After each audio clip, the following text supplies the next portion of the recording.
மக்களே இது வந்து கல்கட்டா காளியோட என்ட்ரன்ஸு. ஆக்சுவலாக உள்ளே நடந்து போயிட்டு இருக்கோம். ஸோ எங்கன்னா அதாவது அந்த ரயில்வே ஸ்டேஷன்லேருந்து ஒரு 4 கிலோமீட்டர்ஸ் இருக்கும். அப்புறம் வந்து இங்கேருந்து தக்ஷிணேஸ்வரம் ஒரு 1 or 2 கிலோமீட்டர்ஸ் தான் நியர்பை தக்ஷிணேஸ்வரம் காளி டெம்பிள்.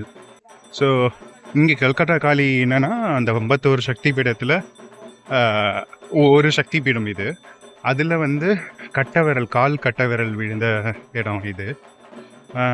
அப்புறம் இந்த கோவிலில் என்ன இதுன்னா, இந்த ஊர் பேர் வந்து காளிகட்டா அப்படின்றது தான் இந்த ஊரோட பேர்.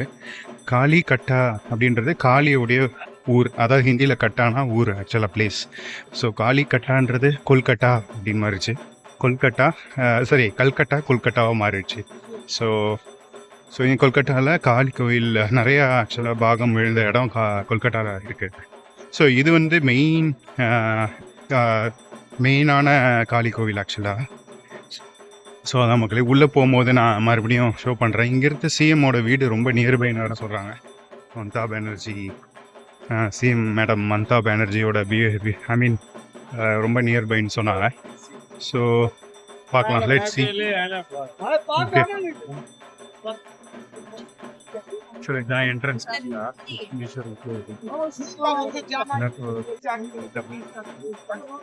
உள்ள போகும்போது காட்டுறேன்.